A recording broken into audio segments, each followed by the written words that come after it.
Hey everybody, welcome to the David Pakman Show. I'm producer Pat Ford filling in for David again today. David is heading back home from California today, so it's me hosting instead. He did a bunch of media appearances over the last week or so out in California. A bunch of those interviews have published already, but there are a bunch more coming out. So if you're looking for more David content, it's out there. However, he was not available today to host the show, but we have quite the show for you, a real shakeup in the Democratic primary. We have a look at the picture in the Senate. Democratic odds for taking the Senate in 2026 look pretty good.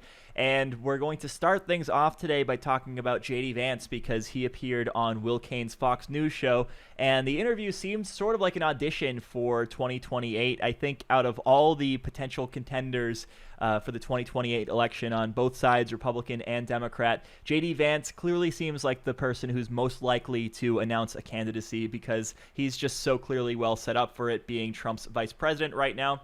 J.D. Vance got this little test run first in the form of being asked about the Iran war, which by all accounts he was actually against, to his credit. Before the Iran war started, he was the voice in the room saying, wait, isn't this against everything we ran on? Aren't we supposed to be the anti-war crowd now? Didn't we say that we're not going to do more forever wars in the Middle East? So here he is being asked about it. And of course, he can't say that the Iran war is a disaster because he still has to represent his boss. He still has to represent Trump. So the test for J.D. Vance, and we'll see him do this with a bunch of different things, is he has to try to thread the needle between staking his own position so he can look like his own man and have a chance in 2028, while at the same time still appearing loyal to Donald Trump and acting like the things that Trump is doing right now is going to overall help the situation. So here's the first clip that we're going to look at. Here is J.D. Vance being asked about the seesaw that has been the Iran war, with Trump one day saying that the war is over and the troops are coming home and Iran lost, and then the next day saying that we have to go back to war. We have to hit them harder than ever before because they fell through on some agreement or something like that. Here is Will Cain asking about that seesaw effect. Let's talk for a minute about Iran. There is frustration, Mr. Vice President, I think, out there on the seesaw nature of what's going on in Iran. We're close to a deal. Then we're going to bomb the hell out of them. The strait is open, then the strait is closed. And I'm sure that frustration is shared inside the White House. So I know it's hard to project, but let me ask you, how does this end? What does this look like when and if it's over with Iran? Well, the thing I can say with confidence is I think this ends with the United States in a stronger position, with Iran not having a nuclear weapon, and with the Strait of Hormuz returned to a place where oil and gas prices are stable for the American people. All right, so I got to stop real quick. J.D. Vance here says that the objectives now for the U.S. are apparently that the U.S. leaves Iran in a stronger position than where it was before, that we have destroyed their nuclear capabilities, and that the Strait of Hormuz is open. Well, I hate to break it to you, but that sounds a lot like the position that we were in before this war started and Trump decided to make all these policy changes with Iran. So the U.S. being in a stronger position, it's going to be really difficult to imagine the U.S. ending up in a stronger position once all this is said and done, especially because we've already depleted our missile stockpile and we've already spent billions and billions and billions of dollars in this war, and we don't know how long it's going to go on for. When it comes to the Iranian nuclear weapons program, well, we had that under control, by all accounts, under the Obama deal that Trump got us out of. And even if you don't believe that, well, then I guess you believe Trump, who said that after Operation Midnight Hammer, we had destroyed Iran's nuclear capabilities. So that one, too, doesn't make sense. And then when it comes to the Strait of Hormuz being opened, of course, that was something that we also had before. We had the stable gas prices that J.D. Vance wanted. So all these things that we're laying out as successes now really were just things that we had before Trump got involved. And remember, they said that they were going to have regime change. There was talk about the U.S.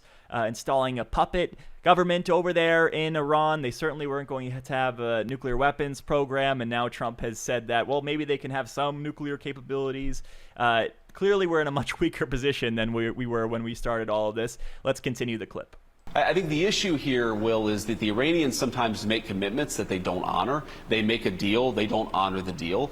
And that actually sounds a lot more to me like Donald Trump, who Didn't honor the Iran nuclear deal under Barack Obama, decided to get out of it, is constantly saying we need a ceasefire and then breaking it, going back into the conflict once he gets flack from the Republican Party, who is upset with him over ending the conflict. I mean, it's actually Donald Trump who can't stick to his word. Your point about the seesaw nature of this, but I think what that reflects is that we have a lot of tools at our disposal to compel action.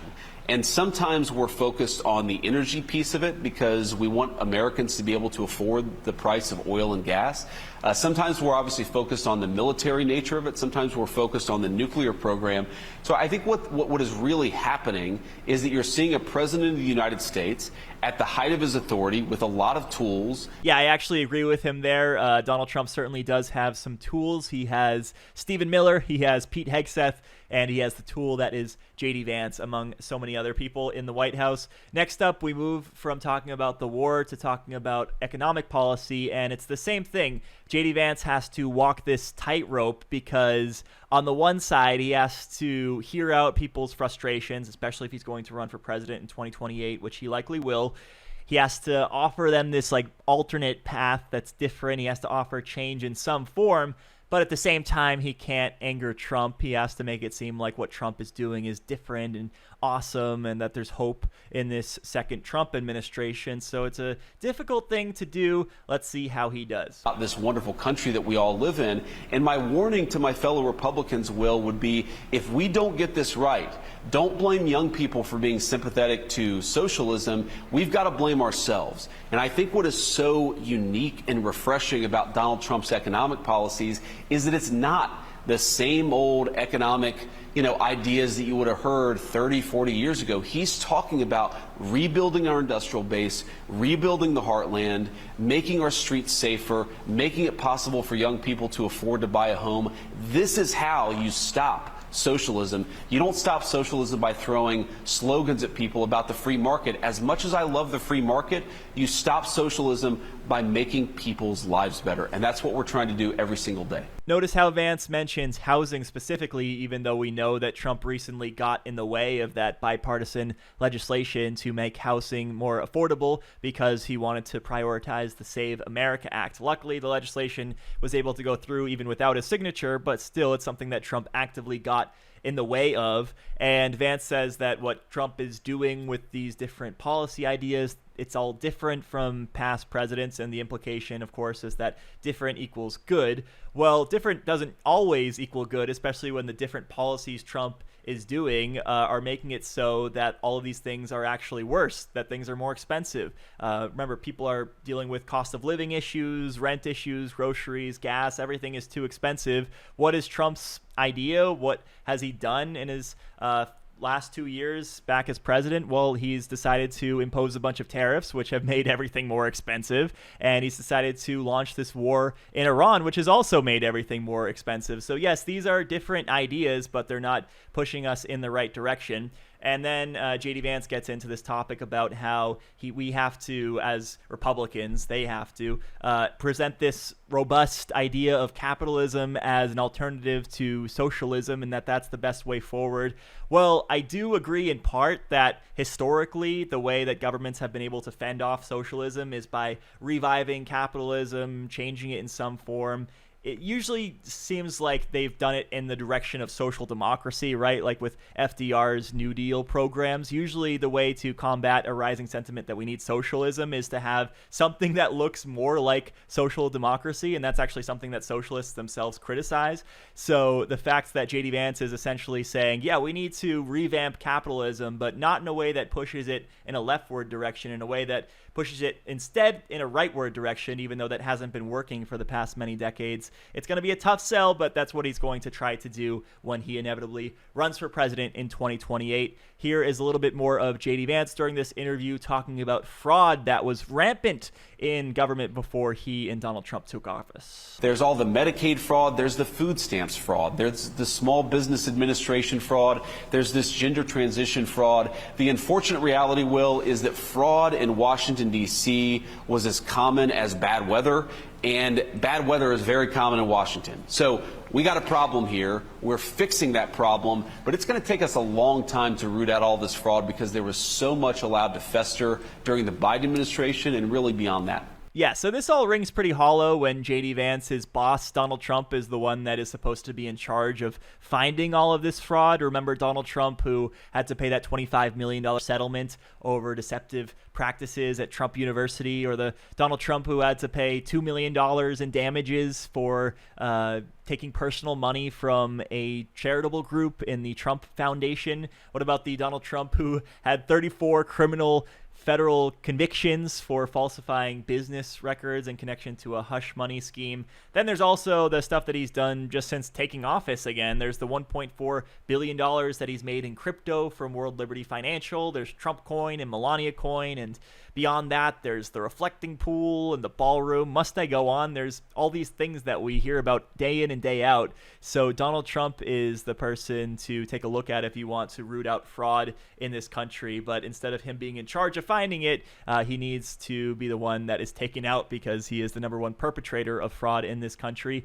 And if that's the best that J.D. Vance has to offer ahead of 2028, I'm just not sure it's going to be enough, especially if you have a few other Republicans who are maybe a little bit more talented entering the field. But this is what J.D. Vance has to offer us right now.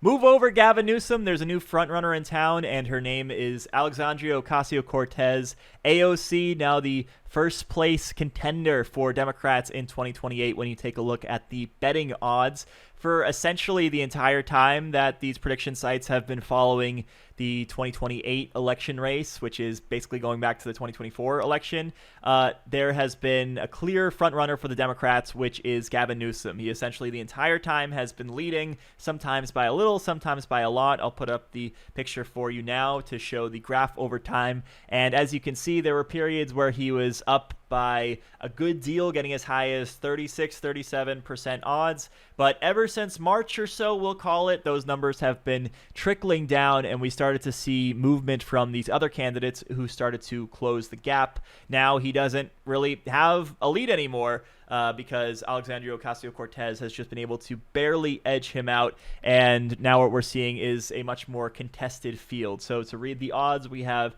AOC at 17%, Gavin Newsom also at 17%. Before, AOC was at 18%. She must be slightly higher by a fraction of a percentage point because she's still in that first place position. So it's AOC 1, Gavin Newsom 2 at the time I took this screenshot and recorded this. We also have John Ossoff at third place, 14%. Then we get to Kamala Harris at 9.5%.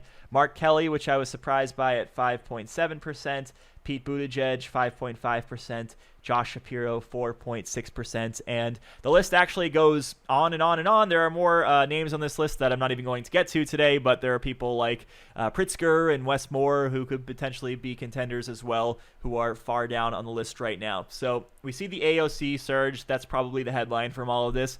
What is causing it? Was it that Jonathan Karl interview, for example, because she did a recent interview where she was asked about 2028, and she notably didn't rule it out. We covered it here on the show. She didn't say one way or another whether she would run, but she didn't say no. So the fact that she didn't say no makes a lot of people think, oh, maybe she should run. She would be a viable candidate. Also, she decided to go public with her decision to freeze her eggs, which I think may help her with women voters who want to make it a priority to, of course, normalize women's health and reproductive issues. So those are things that have put AOC in the news, and for the right reasons. And I think she also would be this breath of fresh air for the party. She would become the youngest president ever at age 39. Putting up the graph again, we get to Gavin Newsom in second place, and notice how his numbers are down from where they were before. They're certainly down from where they were 6 months ago. They're actually, though, still in line with where they were about a year ago. So he's still right up there, tied for first, essentially. So there's no doubt that he's still in this mix. And then we get into perhaps the most fascinating result, I would say, out of all of this, and I think maybe even more fascinating than the AOC surge, because even before this little surge, AOC was still in contention here. John Ossoff, who went from just being at like a few percentage points to now being in third place with 14% of the vote. And I think it's pretty clear why this is happening. I think people are starting to recognize his skill as a politician because he's just such an effective speaker and campaigner and fundraiser, but also he is dominating his current re-election bid. He's the incumbent senator, of course, representing Georgia, and he has this re-election bid against the Republican Mike Collins. There's a poll out having him up by 9 percentage points. Mind you, he's a Democrat in Georgia, and he's winning by 9 in the state. So that is really impressive, and I think there are a lot of Democrats who are taking a look at that and saying maybe we should run him as the presidential nominee in 28 because he could potentially get us Georgia. He could potentially get us maybe other places like North Carolina more easily. Maybe even a Texas would be in play. So no doubt there are Democrats thinking about Jon Ossoff because of all of that. Then fourth place, we get to Kamala Harris, who is still holding her own. She has 9.5%. So, of course, Kamala has the name recognition, and she was the most recent Democratic nominee. A lot of Democratic voters maybe feel that she didn't get a fair shake at it the last time because she didn't have the opportunity to run a full campaign. It was cut short. It was only a few months. So there are people who are going to support her undoubtedly because of that. And there's also the reality that she's crushing it when it comes to the traditional polls. When you take a look at the actual polling and not these betting odds, she's actually getting something like 30% of the vote and sometimes winning by like 2-1 over who's ever coming in second place. So hearing that, she actually is a serious contender. Now, of course, there are some people who say polls this far out, they're not really good for anything because people aren't thinking about the 2028 election. We haven't even had the midterms after all. So people are saying Kamala Harris because that's the person that they can think of. So there is that aspect to it too, where, you know, the people who are putting their money down with these betting odds, they're actually assessing who are the most popular politicians in the country right now, who's likely to get in the race versus not get in the race. So very different assessments, very different tools. And then we can keep going down the list here. We see Mark Kelly, who is, like I said, surprisingly at 5.7%. I did not see that coming. Then we have Pete Buttigieg, who used to be higher, I think, on this list. And he has really just like fallen off slowly but surely. I suppose he's just not as relevant as he used to be, honestly, because he was Biden's transportation secretary, but that's not the most high profile gig. And now with Trump being president, he just hasn't been as present in the media, I suppose. And then we get to Josh Shapiro, who was on the short list of contenders for the vice presidency back in 2024. So he was naturally in the conversation for 2028, but he's fallen off a little bit, it looks like, and he's now at 4.6%. So I think that the big headline here is that Gavin Newsom is no longer the clear number one, and we're likely going to have a contested primary. For once, as Democrats, no one's going to be coronated. Hopefully we can have an honest, fair shake at it, and we'll see who comes out on top. But if there's anything that we can definitely say from all of this, it's that we're probably not going to know who the nominee is anytime soon. It's probably going to be well after the debates and the early states and maybe even after Super Tuesday, because this is a crowded field and they're all bunched up together.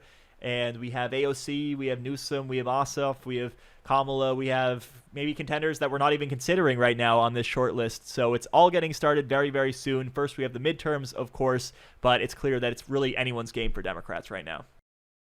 A lot of men's clothing forces the same bad trade-off. If the material feels good and the fit is decent, the price is ridiculous. If the price is reasonable, the quality is usually not there.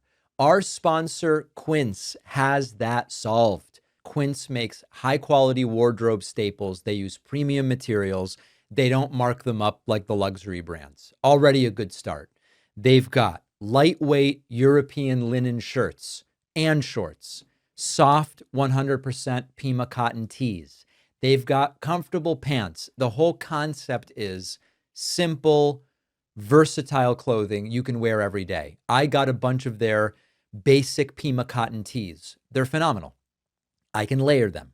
I can wear them by themselves. They look good. They don't degrade when you wash them.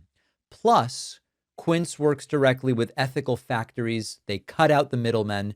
This lets them offer the same materials you'd find with expensive brands, but for 50 to 80% less. So refresh your everyday wardrobe with luxury you will use. Go to quince.com/Pakman for free shipping on your order and 365-day returns. Now available in Canada also. That's QUINCE.com/Pakman for free shipping and 365-day returns. The link is in the description.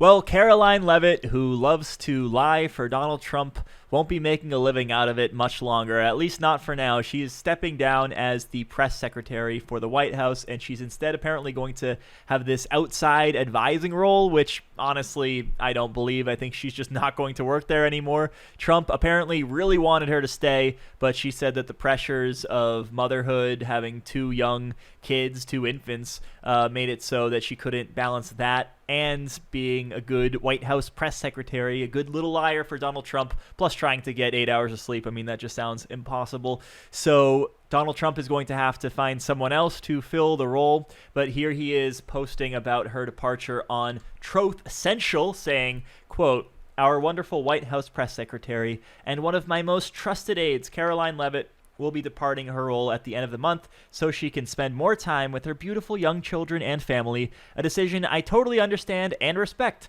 Karoline will now be one of my top outside advisors and an influential voice within the Republican Party as we work to defy history and conclusively win the midterm elections. Karoline has been a real leader in the White House and has done a phenomenal job fighting for justice, liberty, and freedom since 2018, including our historic re-election campaign of 2024. Karoline has been one of the best White House press secretaries in the history of the office. Thank you, Karoline, for a job well done." So unlike with most White House departures, I actually do buy the justification here. I do think it makes sense that Karoline Leavitt is stepping aside to take care of her two young kids. So often it's because the person had to resign in scandal or Donald Trump is actually firing them, but they're calling it a resignation. I do think that, she has this high stress job being the press secretary and she's trying to raise two young infants at the same time and get sleep. And that seems very difficult to balance. Being the press secretary, you have to be up to date on all of the issues and you have to have your counter arguments prepared and you have to be on your game because you're doing these public briefings every day. Now, mind you, it's a lot easier being the Trump press secretary because you can lie. So if you ever backed into a corner, you can just insult the reporter and that suffices for the Trump White House secretary, but typically you can't do all that stuff. So I understand how Karoline has a lot going on here and she would want to step aside. However, and you knew there was a however coming, right? This points to the broader problem that we have here in the U.S. with people trying to balance working and raising a family. For Karoline Leavitt, it's not so hard, right? Because her husband has a lot of money and she also was making herself nearly $200,000 a year as the White House press secretary. So clearly she can afford to raise kids and step aside for a bit. But many new mothers don't have that luxury. They don't have the luxury of just deciding not to return to work after they give birth. Meanwhile, Karoline Leavitt was able to take maternity leave. She actually qualified for 12 weeks of maternity leave. Being a federal employee, she took 9 weeks, whereas federal law mandates 0 paid weeks for ordinary workers in this country, only offering 12 weeks of unpaid job-protected leave. By contrast, nearly 1 in 4 American mothers return to work within 2 weeks of giving birth. Imagine that, due to financial necessity.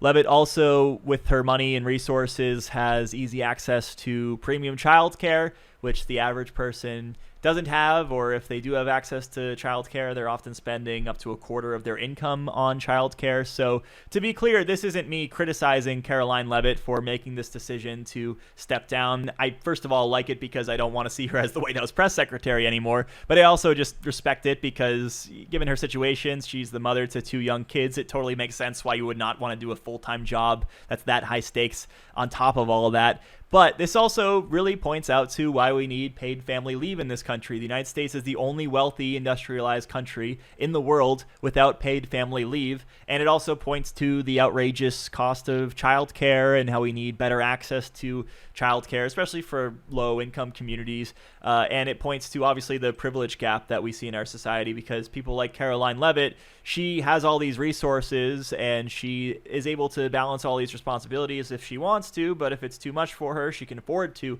step back from working, which is something that most mothers really can't do. Finally, even if you're looking at this whole situation through a conservative lens, so many right-wingers want women to stay home and raise families, have a lot of kids, yet the economic circumstances aren't such where they can do that. They want women to live this 1950s lifestyle, but the economy is not like it was in the 1950s, so you can't just have one person working. Oftentimes you need two incomes in order to raise a family, and then you have to pay for childcare, which again is very expensive. Also, this issue ties in with the cost of housing, because a lot of people feel as though in order to have kids, they first need to have a stable environment for those kids. How do they do that? They get a house. Well, housing prices are astronomically through the roof right now, so they can't afford the house. They feel as though they can't afford the family. So this is a much broader issue, of course, but Karoline Leavitt here exposing how we need a system for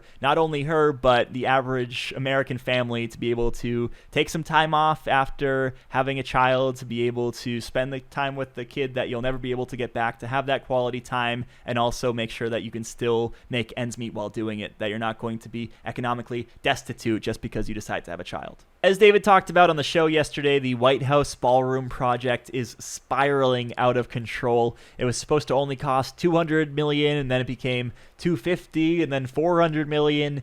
Now it's all the way up at $600 million. And by the way, the taxpayers are the ones who are on the hook for it, no longer these private donors. So we knew that the ballroom was going to get expensive. We knew that that was one of Trump's big vanity projects. But he also has another thing that he is yet again making over budget and way behind schedule. For as much as he loves to talk about how he likes to deliver things under budget and ahead of schedule, another example we have here of something that's likely going to be way over budget and certainly way behind schedule, and that is the Kennedy Center, because the Kennedy Center has decided to shut down for this 2-year period. They basically had two options. There was option A, a 4-year phased renovation that was going to cost $560 million, more than double the amount that Congress appropriated. Or option B, to just take the money that Congress appropriated, the $250 million baseline, and shut it down for 2 years. The board just officially voted to go with option B, which is the 2-year shutdown. Internal documents show that they're going to spend $25 million to upgrade the concert hall. There's going to be new marble flooring and drapes in the grand foyer, and they're also going to update the infrastructure in the building, like the elevators and the plumbing. At least for now, the costs haven't ballooned out of control because they decided to go with this delay option, but it just also extends the project, right? It extends the time period during which more things could come up that make the project more expensive, especially if Donald Trump decides to get even more involved in it and decides to maybe add on to the complex or do something else with it. And this is because Don the Builder, who again loves to say he always delivers his projects under budget and ahead of schedule, he loves to actually do things that cost way too much money and they take years and years to complete. Don't believe me? Well, here is a compilation video from the Washington Post putting together a bunch of these types of instances. I mentioned in this story the ballroom earlier. Now we have, of course, the Kennedy Center, but that's just two of a very long list of things that Donald Trump has flip-flopped on. Let's take a look at them. It's about $200 million. There's never been a president that was good at ballrooms. I'm really good. I think it'll cost $250 million. It's about $300 million. Approximately $400 million. I think I'll do it for less, but it's $400. We're going to build an embassy. I said, we're not going to spend $1 billion, and we're actually doing it for about $250,000. We went out and we built the most beautiful building for $500,000. Let's say the wall costs $4 billion. You know, they say $10 billion. That means $4 billion, if you know what you're doing. The wall's going to cost $10 billion, maybe 12. How much do you need for your wall, Mr. President? $20 billion? Well, I'm going to build it way under budget, Okay. but we're putting down $25 billion for the wall. Yeah, so Trump said the wall would cost $10 billion. He didn't even complete the thing, but the $10 billion turned into $20 billion, which turned into $25 billion. And then the embassy in Jerusalem that was going to cost $250K. Like, who even believes that? That's the price of a pretty cheap house, I guess, here in the United States these days. So who would think that the embassy in Jerusalem would cost that much? And then that $250K became $500K, which became tens of millions of dollars. No surprise there. Now we can add the Kennedy Center to the list. Another interesting detail to this whole thing is that, remember the saga having to do with Trump trying to slap his name on the Kennedy Center, which he did unilaterally essentially, but then a judge stepped in and said that, no, Trump, you can't do that. So Trump, in a tantrum, decided to put some scaffolding up in front of the facade so that no one could see the name of the thing. Well, the board was filled by a bunch of Trump fanatics, and they voted to add the phrase to the front of the building, restored and renovated by President Donald J. Trump. So that is, of course, the most important thing for Donald Trump right now, leaving his legacy, slapping his name on a bunch of different places in Washington, D.C., and the whole thing really just gives me a headache. But broader story here, this is yet another example of Donald Trump under-delivering on the thing that he says that he's the best at, which is building. The David Pakman Show is an audience-supported program, and the best, most direct way to support the show is by becoming a member at joinpakman.com. You'll get the daily bonus show, the daily commercial-free show, and plenty of other great membership perks. Get the full experience by signing up at joinpakman.com. Welcome back to the David Pakman Show. I'm producer Pat Ford filling in for David today. There are so many contested races in November. Democrats are competitive in so many different places, and I wanted to go through the Senate map with you all today and really give you all a roadmap for how we're going to hopefully take back the Senate once it's all said and done. But I think it can get confusing because there's so many races, understanding like where we absolutely have to win, where we can afford to lose and still potentially win the majority overall. So I wanted to break this all down with you today. To gain control of the Senate, Democrats need a net gain of 4 seats in order to take the 51 seat threshold, which they would need. A 50-50 tie isn't enough, of course, because J.D. Vance is still going to be the vice president, so he can break up a tie. So we need 51 seats. Let's go through the key races, starting with the ones where Democrats absolutely must defend. If they don't defend here, well, then we're not going to have any chance whatsoever when it comes to winning the Senate. You absolutely need to win in New Hampshire, and you absolutely need to win in Minnesota. They really shouldn't be difficult, though. Democrats have over a 90% chance of winning in those races. Then we get into territory where there's less certainty, but we almost certainly need to hold our own here if we're going to get 51 seats. There is Georgia, where John Ossoff, I told you before, is running against Mike Collins, and he is destroying Collins, at least as of now, looking at the polling.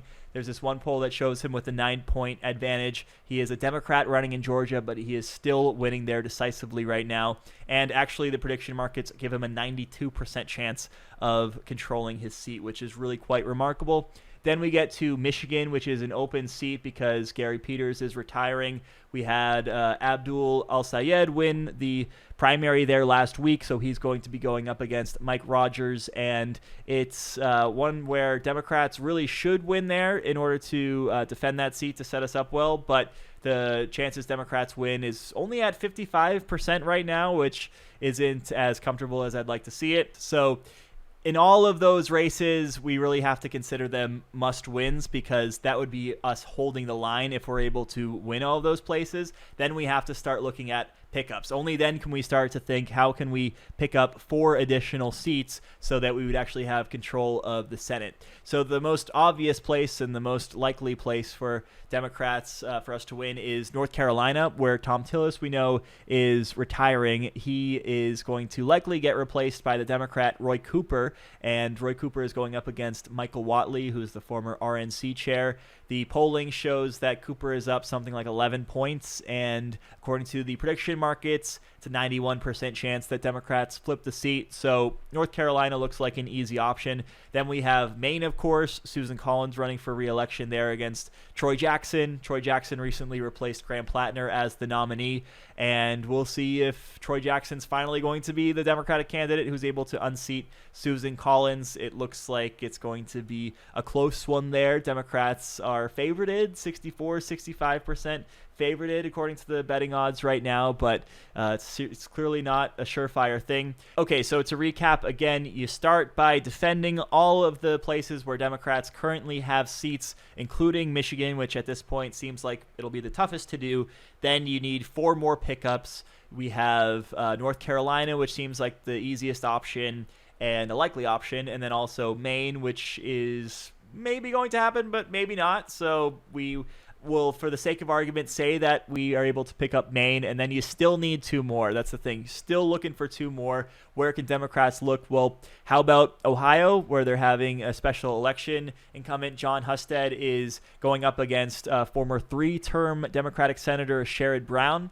And Sherrod Brown, of course, has a lot of blue-collar appeal. It's basically a toss-up right now, 50-50. So that's potentially the 3rd pickup opportunity. Then we have Alaska, where Dan Sullivan is the incumbent there running for re-election, but they have this ranked choice voting system, and Mary Peltola is the Democratic nominee there, so she likely is going to give Dan Sullivan a run for his money, and hopefully that would be enough. If Democrats are able to go down that path, defend everything, pick up North Carolina, Maine, Ohio, and Alaska, that would be enough to give them a majority in the United States Senate. But of course, anything could go wrong, right? They probably won't get that clean sweep of all the states that I've mentioned so far. So let's start looking at some alternatives. What would be the next possible domino to fall? Well, we have Texas, right, where James Talarico is actually the slight favorite right now, believe it or not, over Ken Paxton. He's coming out ahead of some of the polls,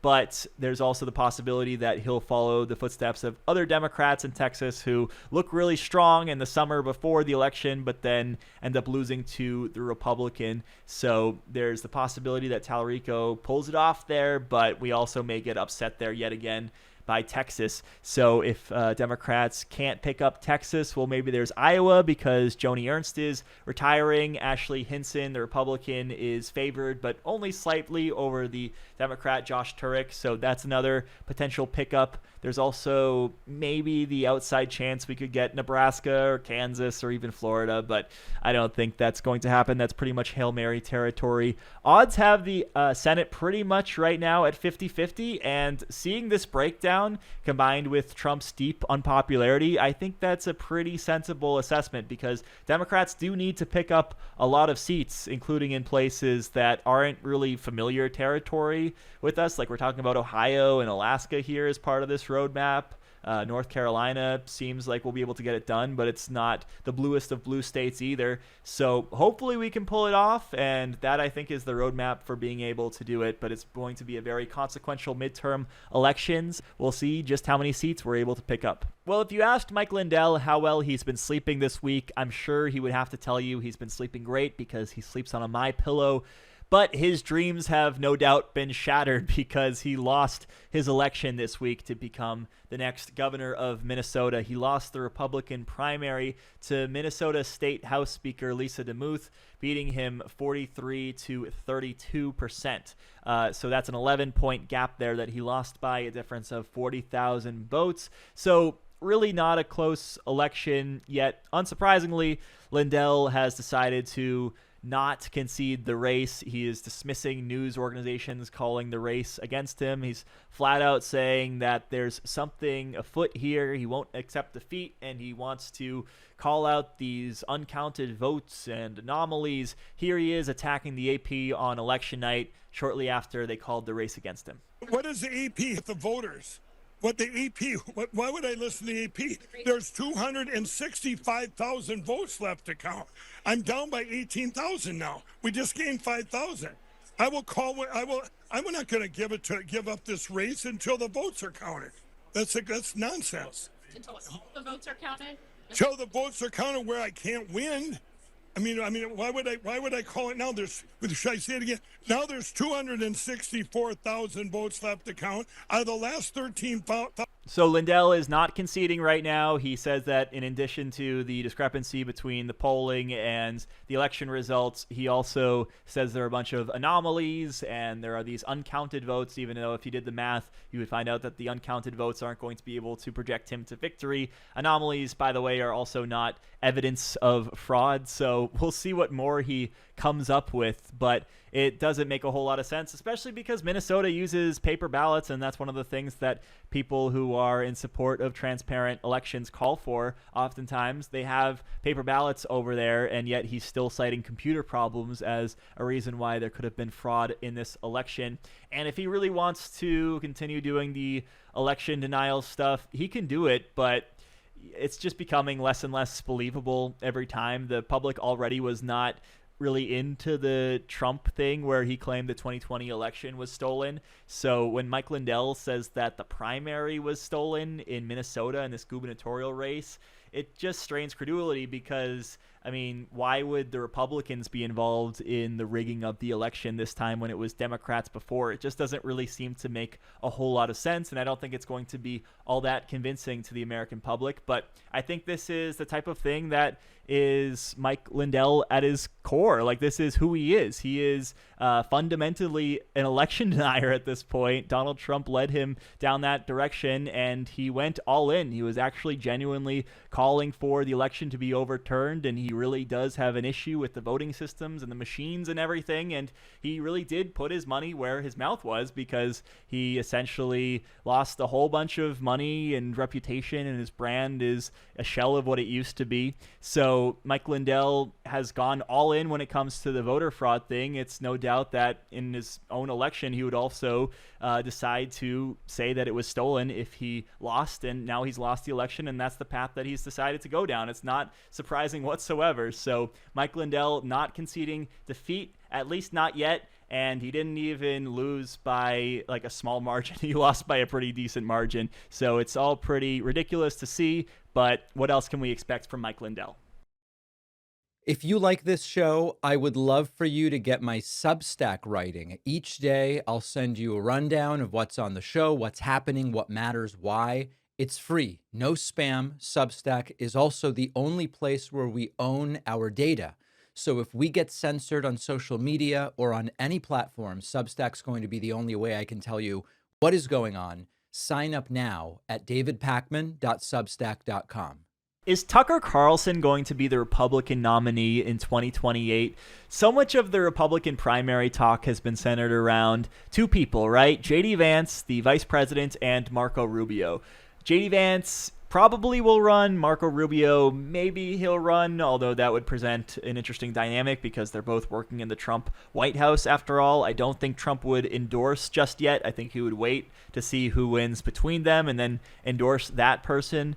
So I think that would be a really interesting dynamic. But regardless, whether it's Vance and Rubio or just Vance or just Rubio, these folks have a shot at winning for sure because they'll have the Trump backing and the GOP is certainly still Trump's party. But what do these folks not have? What does J.D. Vance not have? What does Marco Rubio not have? They don't have charisma, right? They don't have that X factor that Donald Trump has, as much as we don't like to admit it. Donald Trump is able to captivate the Republican base in a way that these other folks can't. And with J.D. Vance, he's trying as best as he can to be personable, and he has his lame stories and his fake laughs, but it's just not really working for him. Marco Rubio, too, is kind of a boring guy, right? Like, he's seen as this, like, elder statesman now that he's the 55-year-old Secretary of State. But it wasn't long ago when he was seen as more of a goofy character who was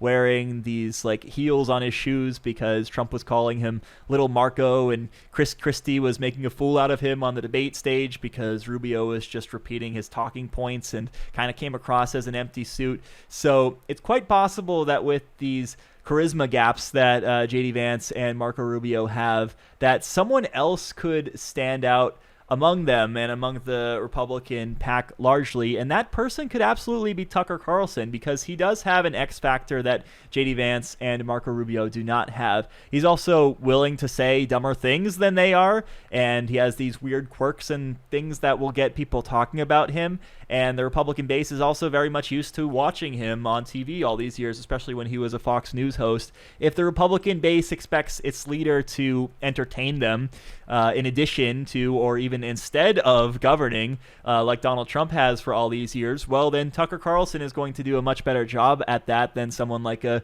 J.D. Vance or a Marco Rubio, who may be able to accomplish more, but they're certainly going to be more boring. Another reason why I think this is a real possibility is that Trump's approval rating has been declining. It's been getting worse and worse over time. It's in the 30s now, and for good reason. Imagine a Tucker Carlson coming into a Republican primary where most of the candidates have to defend Trump. Remember, they have to walk this tightrope and act like they're hearing out the concerns of the American people while at the same time maintaining loyalty to Trump. Tucker doesn't really have to do that because he's taking a different path. So he can say things like, yeah, the economy, it wasn't great under Biden, but it hasn't been so great under Trump either. And he can do the same populist shtick that Trump did in 2016 and pretend like he's calling out both sides and say that, yeah, even though I was born with a silver spoon in my mouth and I come from a life of luxury and privilege, I understand the needs of working class people. He can do a very similar thing to what Trump did back in 2016. And if you're J.D. Vance and Marco Rubio, you just can't do that. Same thing applies to the Epstein files, right? Tucker Carlson can criticize Trump's handling of the Epstein files in a way that Marco Rubio and Donald Trump cannot. And then there's the war thing, because Tucker can be this anti-war voice in a way where J.D. Vance can partially do it, but Marco Rubio absolutely cannot do it because he's been one of the architects of these foreign policy engagements that Donald Trump has gotten us in. So what's going to ultimately be the message that wins out in this Republican primary, and who is it going to come from? Is it going to come from someone who is TV trained and says that we don't want more war and we're tired of business as usual, we need change? Or is that voice going to be from someone like a Rubio or a Vance who says, we're just going to kind of keep business as usual, and by the way, I'm kind of boring? So that's kind of the dilemma that is going on here. That's the choice that Republicans have to make. And in 2016, when they had that choice in front of them, they went with the TV trained guy who promised change and promised that he was going to have a plan for America's struggles, even though those plans never manifested. But they went with that guy and they stuck with him a couple more times.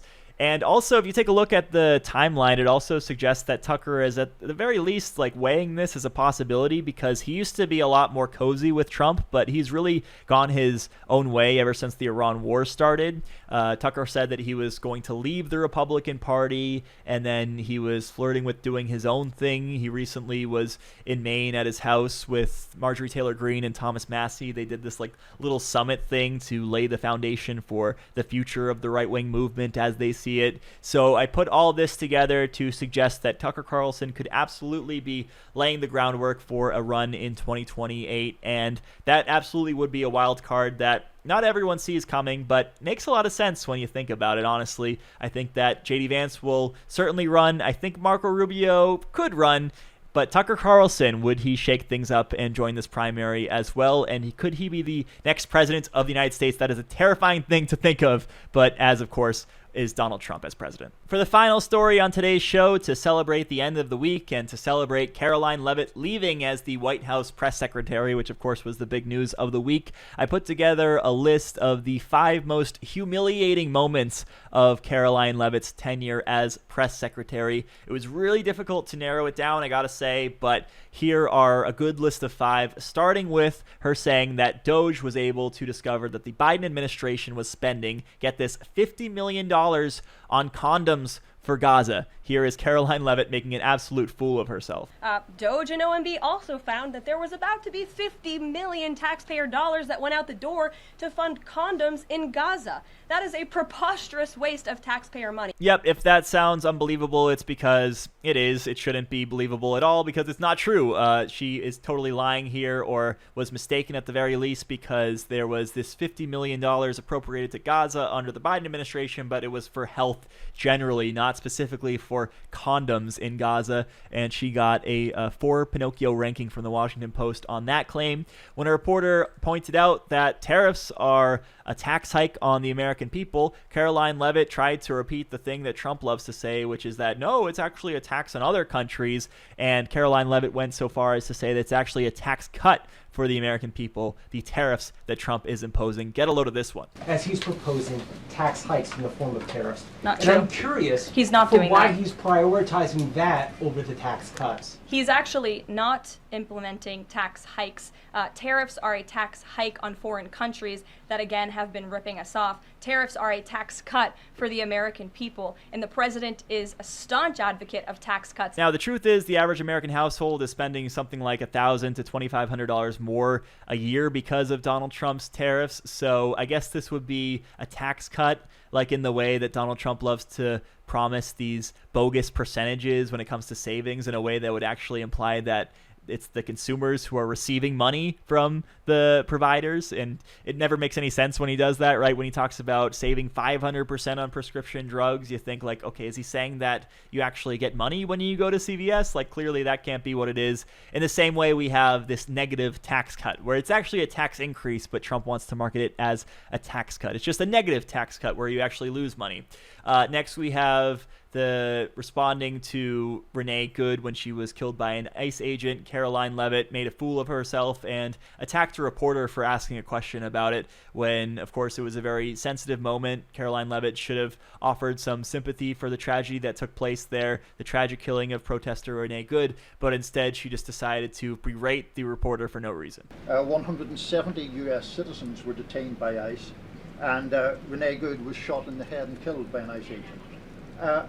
How does that equate to them doing everything correctly? Why was Renee Good unfortunately and tragically killed? Are you asking me my opinion?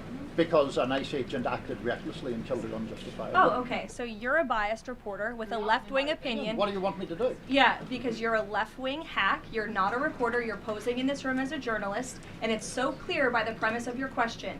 And you and the people in the media who have such biases but fake like you're a journalist, you shouldn't even be sitting in that seat. Then there was that moment when the White House was really pushing this Biden auto pen controversy, and there was a CNN reporter who asked Karoline Leavitt if they had any evidence whatsoever to point to Joe Biden not knowing what he was signing. And Karoline Leavitt said to the reporter, "How about you just figure it out, because you're a journalist after all. Why don't you just do the work?" Perhaps criminal or illegal behavior if staff members were signing the President of the United States autograph without his consent. Biden is on the record talking about issuing preemptive pardons to these people.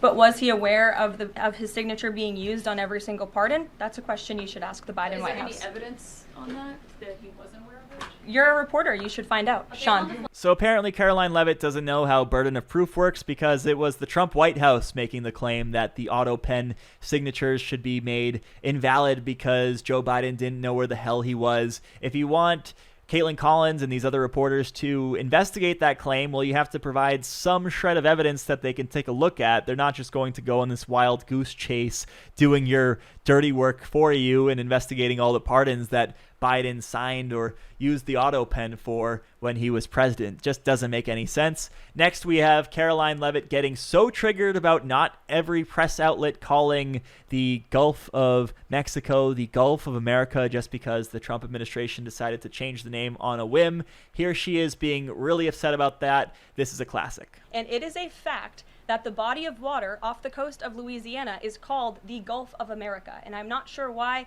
news outlets don't want to call it that, but that is what it is. The Secretary of Interior has made that the official designation in the geographical identification name server, and Apple has recognized that, Google has recognized that, pretty much every other outlet in this room has recognized that body of water as the Gulf of America, and it's very important to this administration that we get that right, not just for people here at home, but also for the rest of the world. You know, I thought conservatives were against changing the names of things. I thought they were against changing the names of sports teams, for example, and things named after Confederates. But here is Karoline Leavitt saying that everyone has to get on board right away with changing the name of the Gulf of Mexico to the Gulf of America.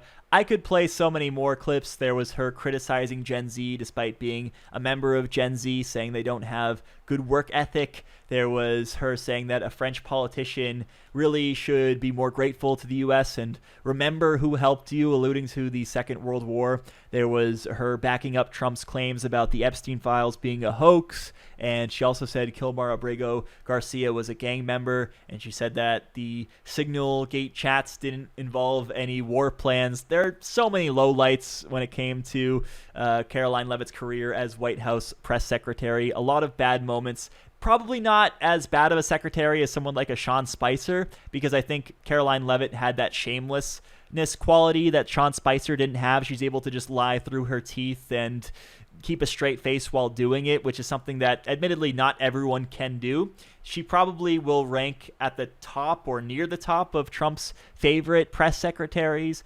But in terms of someone who is able to do something honorable and serve out with conviction and honesty, she definitely did not accomplish that. So who is on the short list now for possible replacements? There's Anna Kelly, who is Karoline Leavitt's deputy. There's also Alina Habba, who we know, of course, as Donald Trump's longtime TV lawyer. She's not so great representing him in actual court, but she goes on TV and for a long time has represented him there. Then there's Scott Jennings, who's the right-wing CNN contributor. And then there's Stephen Chung also, who is a communications director for Trump. And that would also be quite the pick, I gotta say. So let the contest begin. Let the sucking up begin. Let the lies start spewing out unrelentingly, because Donald Trump is looking for a new press secretary. Come the end of the month, it's no longer going to be Karoline Leavitt. All right, that's going to do it for the show today and this week also. But if you are a member, there's more to come, because we still have the bonus show upcoming. We're going to be talking about this study that shows that undocumented immigrants don't increase crime rates. And this is something that we've known for a long time, but this is a broader study that took a look at nearly 50 million residents. And we're also going to talk about Sean Duffy, the transportation secretary under Trump, hiring a bunch of gamers to fill a bunch of air traffic control jobs. So we'll see how that goes. I'm holding my breath when it comes to that one. All that and more on today's bonus show. Make sure to sign up if you're not already a member at joinpakman.com. Thanks everybody for watching today. Thank you to David for letting me fill in. He'll be back with us on Monday. Have an excellent weekend, everybody.